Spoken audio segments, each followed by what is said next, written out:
Now at 6, the city of Joplin launches a survey to better address the needs of the homeless population.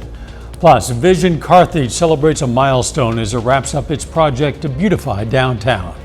And how the Community Health Center of Southeast Kansas is shedding light on unique challenges HIV patients face in rural communities. The 4 states' most watched news starts now. Authorities charge a woman who they say stabbed her fiancé in Joplin. This is KOAM News at 6. I'm Dow Quick. Shawanda Clark is charged with felony first-degree domestic assault and felony armed criminal action. Authorities arrested her immediately after finding a man with a stab wound. That stabbing happened yesterday morning at the North Park Apartments in Joplin. Authorities say the couple had been fighting about dishes and rent and say she stabbed her fiancé in the thigh. At last report, the victim was in serious but stable condition. City of Joplin hopes a survey reveals ways to combat homelessness. KOAM Shagun Bomadelli has more. In a proactive effort to tackle the escalating homelessness crisis within its boundaries, the City of Joplin approved a comprehensive study aimed at combating homelessness. We've recently contracted with Charity Consulting Group out of Florida to help us go through a planning exercise on how to address homelessness in Joplin and our area. Robin explains that the city's aim is to identify the issue through trial and error. And we're just trying to better identify what are those best practices that we can implement, what are the things we're doing well, and what are the things that we maybe have some gaps in that we can work on, and just do a better collaborative, coordinated effort amongst roughly 25 different organizations and agencies focused on this issue.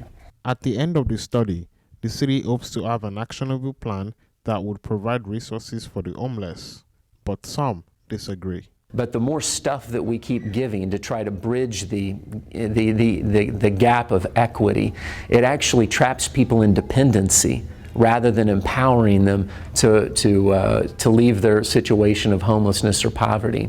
So just handouts and welfare, those are not the answers. The answers come through faith, friendship, and a job.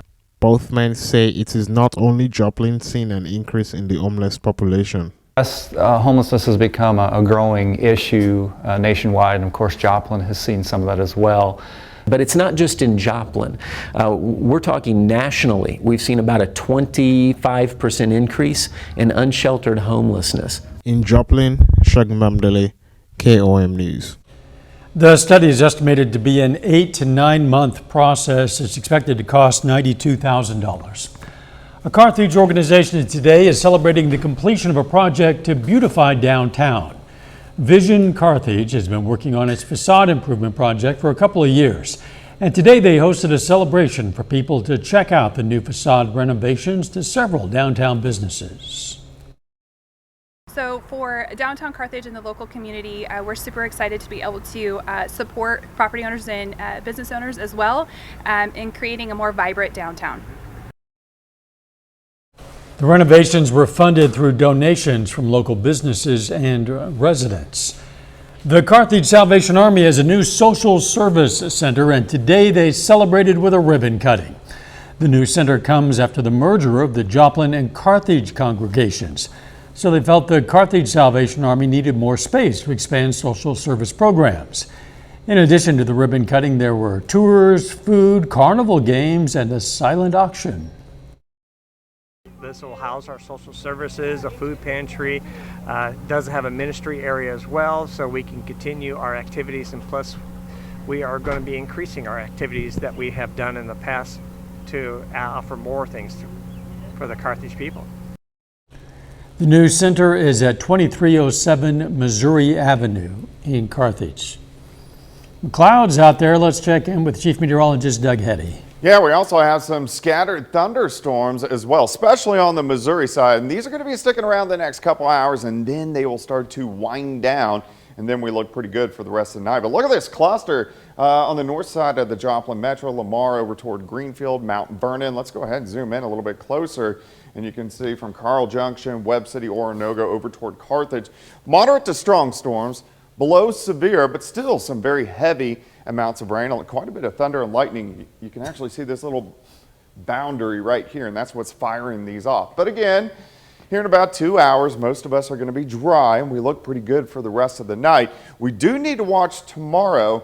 We have a severe threat. It's actually tomorrow night, but a level 2 out of 5 for most of us, a level 3 out of 5 in northeastern parts of Oklahoma. So, of course, we're going to be discussing those details here in just a bit. See you soon. The Arkansas Supreme Court has lifted an order blocking Governor Sanders' education overhaul. In their 5-2 ruling, the court's majority said the law's opponents failed to prove the irreparable harm that would be caused if the law remained in effect. The plan creates a new school voucher program and raises minimum teacher salaries. It also places restrictions on classroom instruction on sexual orientation and gender identity before 5th grade. Governor Sanders called the law her top priority when she took office in January. Still ahead, the Community Health Center of Southeast Kansas discusses the unique challenge for rural HIV patients. Plus, a Joplin football standout makes his decision to continue his career at the same school his former teammate plays. A first-of-its-kind symposium today examined an issue that's sometimes overlooked in rural communities. The Community Health Center of Southeast Kansas hosted a discussion on the local impact of HIV. KOAM's Amber Jenkins talked with one speaker about her research in the field. These Southeast Kansas healthcare workers share a profession and a concern. According to Dr. Donna Sweet, rural communities lack medical resources for individuals with HIV. About 20% of the new infections in the last year have been in very rural parts of the world. And it's harder to get care for that population out here simply because there's not as many trained providers, there's not as many resources, transportation is an issue. The Community Health Center of Southeast Kansas' newest community will benefit from an HIV symphonium, which is the first of its kind in the region aimed at healthcare workers. They can have that framework under them and then go out into the community and discuss this and be more comfortable, more educated in how to have that conversation successfully, because there are a lot of nuances when discussing sexual and gender topics and definitely the positive HIV status with patients. Well, I think it's important that rural America know it's not gone away. Unfortunately, there's been so many competing priorities with COVID and other things that people have sometimes forgotten HIV. Dr. Sweet started researching AIDS and HIV in 1983. Since then, she has seen the virus go from deadly to manageable. From being a lethal disease. In '83, 6-month survival was good. Now in 2023, if you get your medicines, take them regularly, you will live just as long as anybody else your age with the same diabetes, hypertension, depending upon how you take care of yourself. The Community Health Center offers HIV testing with results within 2 minutes. Their goal is to give support and resources to anyone infected. And so we've got a whole team of people designed specifically to take care of those who need some extra support, whether it be housing, financial assistance with obtaining medications, anything that would present a barrier to care. We want to alleviate that so that the patient can be their most healthy and there in turn make our community healthier. Reporting in Pittsburgh, Amber Jenkins, KOAM News. National HIV Testing Day is June 27th. A little bit later, KOAM hosts a meet and greet with the public to showcase our newest tool for the meteorology team. Plus, we have chances for severe weather as we head into the weekend. Those details coming up.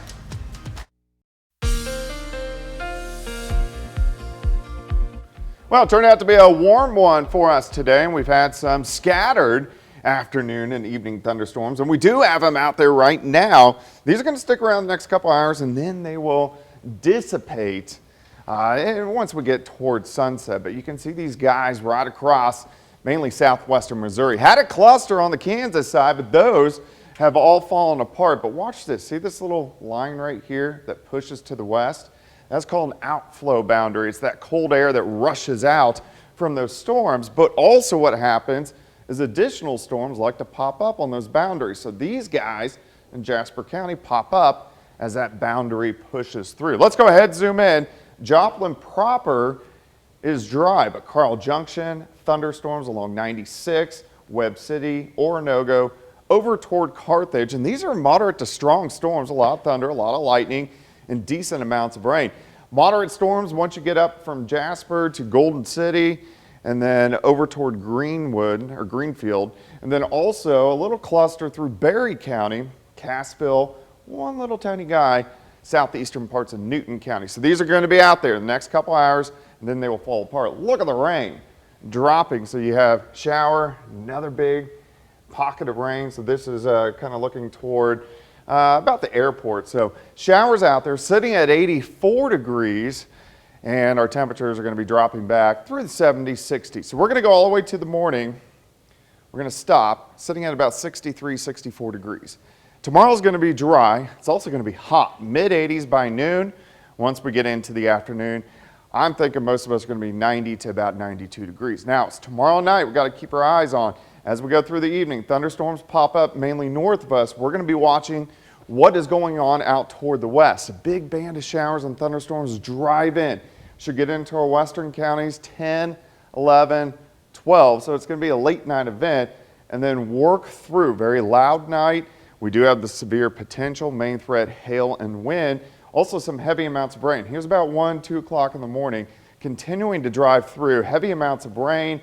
We're going to have leftover showers starting Sunday morning, and then I think Sunday afternoon is looking pretty good. But it's going to be a cooler day for Father's Day. High temps into the lower 80s. All right, severe threat.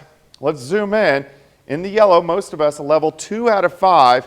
Southern counties a level 3 out of 5. Here are your main threats, 9 p.m. until 3 a.m. Remember, this is tomorrow night. Main threats, hail, wind, tornado threat is slight, but we're going to have to elevate hail, wind, and rain as we get into tomorrow night. Rainfall with it, we all need the rain. I think most of us will pick up a half an inch, maybe some isolated areas that will pick up an inch of rain, which we could definitely use. Here's a look at your weekend, 92 tomorrow. Hot Saturday, severe threat tomorrow night, cooler on Sunday with those morning showers and thunderstorms. And then on Monday, back into the 90s, of course. The official start of summer is on Wednesday. It's going to feel like it. High temps into lower 90s most of next week. Tomorrow night, people might have to check the lawn furniture and stuff that might blow around. Because yeah, buckle it down. I guess so. Thanks, Doug. Hey, we showcased our new Storm Tracker vehicle today at Roper Kia. Guests got the opportunity to sit inside and check out that brand new specially equipped Mitsubishi Outlander. On top of that, people could get free hot dogs and take pictures with some of our very favorite weather forecasters. Our very own Doug Hetty and Chris Warner and Sam Lane were all there and had a great time interacting with the crowd. John Dales joins us now. John, you were in Nevada this morning for a popular youth baseball camp. I was. Over 60 campers ages 9 to 14 were there learning fundamentals of baseball and having fun today. And a Joplin High School student athlete makes his college commitment. Those stories and more coming up after the break.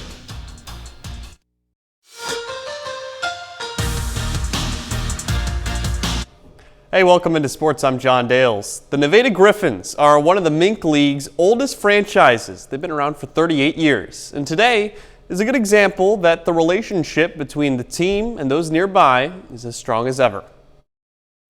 Yeah, Eric. One more. I got to see a dinger. Ready? Yeah, ready. The most important part of the game of baseball is having fun.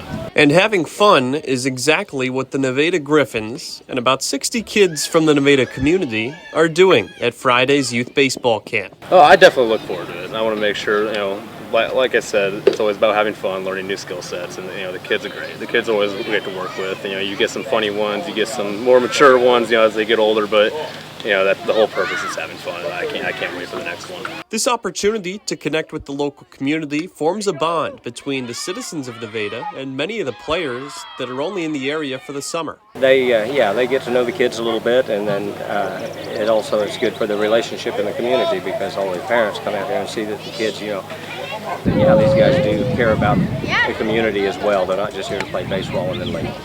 This camp is part of the ultimate goal of a summer baseball team like the Griffins, making a community wrapped in baseball. And we're still early on in the summer, so moving forward, once we get into those later July days and it's really hot, and that one kid that comes up and asks one of our guys for an autograph because he saw him at the camp, that's it might change his day a little bit and make him want to be at the ballpark a little bit more because he wants to put on the show for the kid that remembered him from the camp. The Griffins have another session for 5 through 8-year-olds on Monday morning, then camp graduation next Sunday. Joplin High School's star running back makes his college commitment today. Quinn Renfro, a 5'11", 180-pound incoming senior, announces on Twitter this afternoon he's committed to South Dakota State. Renfro's following the lead of Isaiah Davis, another standout tailback from Joplin High that's attending SDSU right now. He still has his senior year before heading there, and Renfro led the Eagles in rushing yards with over 1,000 on the ground a year ago. Maybe his most impressive showing was an 8-touchdown game over Neosho in last year's playoffs. Elsewhere, a former Missouri Southern basketball player will be playing professionally overseas. Christian Bundy, who just graduated from MSSU this spring, is signing with KK Metallic Vallejo, a pro team in Serbia. Redshirt senior averaged 9 points along with upwards of 6 rebounds and 1 assist per game last season. He was a key contributor for the Lions in 2022 and is first in program history in career games played. Didn't miss a game each of the last 2 seasons and is a native of Nixa, Missouri. Joplin Outlaws back at home and in action once again tonight. They're looking to rebound after last night's 7-1 loss to the Chillicothe Mudcats. Tonight poses an opportunity for revenge because they're playing the same team. As the standings are right now, Joplin is in second place in the Mink League's South Division with a 4-5 record. Chillicothe, meanwhile, last place in the North Division, but a chance for the Outlaws to get back to 500. First pitch at the top of the hour. We'll have the highlights here tonight at 10. Lastly, to college baseball, Oral Roberts University out of Tulsa, winners over TCU in the College World Series after a 9th-inning comeback earlier today. ORU, by far the smallest of the 8 remaining schools, awaits the winner of Virginia and Florida. That's it for sports. We're back after this. Here's a look at what's coming up on KOAM News at 9 on Fox 14. We're going to meet a Joplin father who's not only supporting his own child, but the city's entire LGBTQ plus community. Plus, the Spiva Center for the Arts hosts an exhibit on the history of the Quapaw Nation, and we're going to have some health tips for dads ahead of Father's Day. Those stories and a lot more. It's coming up on KOAM News at 9 on Fox 14. Hey, some brand spanking new bling is in for the Kansas City Chiefs, and it is priceless. The Chiefs unveiled their rings from their Super Bowl 57 win against the Philadelphia Eagles. The ring features the Chiefs logo created from 16 rubies set in yellow gold, and there's diamonds. Lots and lots and lots of diamonds. Different diamonds represent the number of points scored and the number of players who scored touchdowns in the regular season, and the years the Chiefs have been at their current field at Arrowhead, and so on and so forth. The rings also have a removable top. Yeah, it's a convertible ring. Once you open it up, there's a stadium with a couple of Lombardi trophies appearing. And the part that comes off on that ring, you can wear separately as a pendant. Can you imagine what that Mahomes one is worth?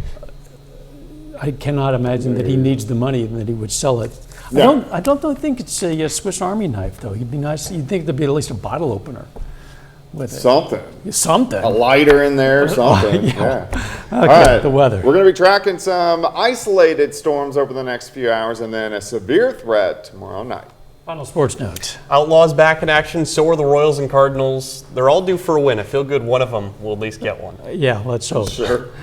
Thanks for joining us. We'll see you at 10. Let's make it a great evening.